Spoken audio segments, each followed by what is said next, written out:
right, here we go. Predator Solutions in Michigan. Janelle. Brian. Yeah, my dad's behind the camera tonight. He was with us. Started out. Be very quiet.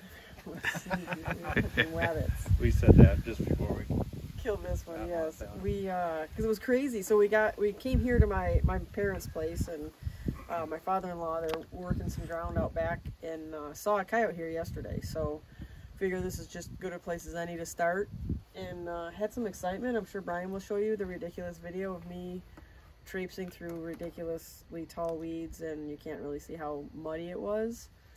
We had these creatures hang up in the corner. We could not figure out what they were, and just well, we had thought we seen a coyote right at the beginning. Yeah, right after I played the first sound. Yeah, and just kind of went behind a big electrical tower, and then something showed up on the other side of it, but we couldn't figure out what it was. And every time he would like make a different sound, it would pick its head up, like we could see it moving. Yeah. Well, the decision was made that I was going to take all my stuff and traipse like 400 yards on the diagonal across this field. Oh, it was awesome, and it ended up being geese. Yeah. It was just, they were right tucked into the corner, and you know, their bodies aren't real hot anyway. They were kind of behind some brush. But anyway, we thought there was a chance it was maybe some immature coyotes that just didn't have enough confidence to come in. So I went on a real walkabout there. Yeah. Before Janelle came in, I was playing some sounds to like distract if they were coyotes from her sneaking up. And then I look at her and she's going like this. So I walk back and I'm like, they're like, what was it? And I'm like, didn't you get my arm signals? And they're like, yeah, what did that mean? I'm like, it was geese. They were flying away. I thought about turning the sound off. He starts cranking the volume, so then I'm looking around for a coyote that doesn't exist. Anyway, so that was the first set. Oh, we got poured on the walkout too. Yeah. Which was awesome. Yeah. So anyway, we get to the second spot.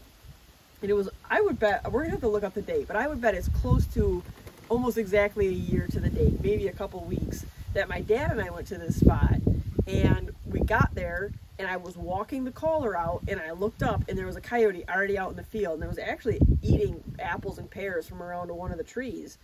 So my dad shot that one. I don't think we ever even turned the caller on, did we, Dad? No. Smoked it. So we're getting out of the truck here, and I was like, hey, so we were laughing about it getting out. We get out, we go to the back of the barn. And this is, Brian also has video of this, I think. You can just see we're between two houses effectively in this tiny little bit of a shadow that's not much of a shadow because there's porch lights everywhere. And I take the caller out. I get, I don't know if I was 40 yards, and there's a pretty big swale. I look up with the scanner using the blaze, and I'm like, oh. And I just set the caller, and then I was just like running. And she's going like this. And I'm like, pointing back behind my shoulder. I'm like, there's a coyote right here. I'm pretty sure I have video of that too. And if I didn't shut it off too early, you probably can see the coyote in the background. Yeah. So I get back behind the gun, and he turns on a call. I don't think it was playing. I don't think it was playing for 10, 12 seconds. I mean, between when he started it and when the coyote was dead. I mean, I think it moved after 5 or 6 seconds. I turned my gun to the call to focus it, and she shot. But again, there's 3 of us, and we're standing, and it's like you might as well be standing in daylight. I mean, it's just bright. So I really just didn't get any time to catch us moving. My dad actually never saw it until it was dead.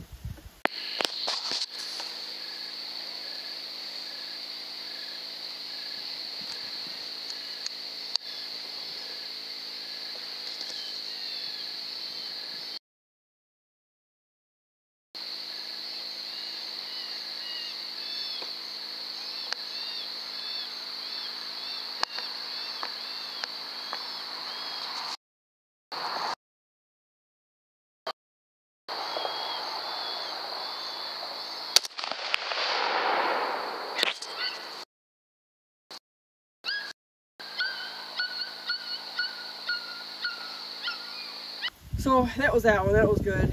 And then we made it to actually a third set, which we haven't done a third set in a hot minute. No, it's been a while. And this is actually the spot where my daughter shot her first one. I think it was like 2 years ago. We haven't been there in a long time. So we got there, and there was a bunch of deer in the field, and a couple of them buggered out. And I knew with the wind I wanted to put the call further out because there's a chance it's all really thick kind of behind us. And if it came around tried to get downwind, I knew the further out the call was, the better odds that it was going to come between us and the call versus going behind us. Well, it worked out by about 10 yards. Because when I walked the call out, I walked and I'm pushing it, and I was pushing it, and I was watching with the scanner, and the deer get up, and then as soon as the first one huffed at me, I set the call down, which was at about 60 paces I counted when I walked out. Usually we put it at 40, 45 maybe. Yeah. So I went a bit further. I really would have liked to have gone further, but I didn't want to push. There was, like I said, like 15 deer in the field. So, and Brian started pushing buttons. Yeah, it was windy. We had probably 20-mile-an-hour winds, Some of those maybe gusts, some gusts to 30 or 25. It was cranking pretty good. And I'm like, well, I cranked the volume up, and I really worked the sounds a lot too. I was up and down on the volume a lot of different. I think like 6 sounds, different distress sounds. Yeah. And so I walked over, and I was like, man, I don't even remember what I walked over and said to you. Something. You said den raid. Oh yeah, I walked over and I was like, hey, den raid. It's time for that. Yeah. And then I'm walking away, and he's like, all right, I'll give it 5 minutes, and then I'll play den raid. And I was like, 5 minutes? I'm like, man, my lower back is getting tight. And I stand, and I'm standing next to my dad. So Brian's like maybe 3 or 4 feet away, and I'm standing next to my dad. My gun's like 2 or 3 feet away from me. And I'm bitching to my dad about how come I didn't carry the chair out, because I've been carrying this little chair, but I never use it. And I'm like, man, I wish I had that chair now. Why didn't you make me bring it out? And he's kind of laughing at me. And I look over, and just as I'm kind of getting the scanner back up, I look over, and it hasn't been 20 seconds since I told Brian that it's BS, that I don't want to wait 5 whole minutes till he turns. And this coyote I don't think it was 50 yards. No, hell no, I think it was like 30. It was close. So I hit my dad. I almost didn't even want to move. I kind of tap him. I'm like, right here. And he gets on his gun, and he spins.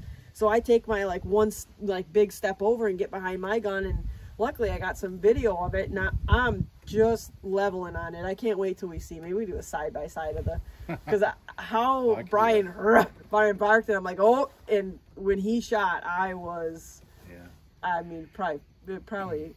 Yeah, I had just scanned that way, and I caught it at the bottom of my scanner, and I got to my gun pretty dang quick, and because I was standing to the right of my gun, I'd get over to the left side, get behind it. I got behind it, and it had stopped, and it just started taking a couple steps, so I barked, and I wasn't going to let it get any further. And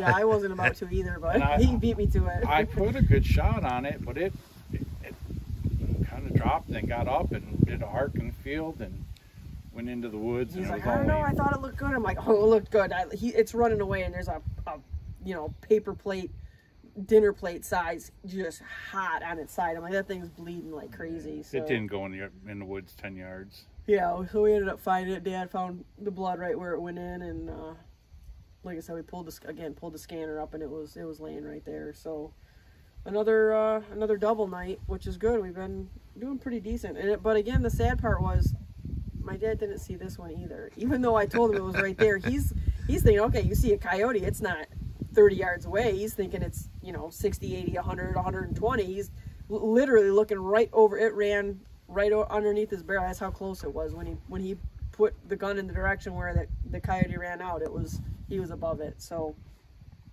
he was a good motivation tonight.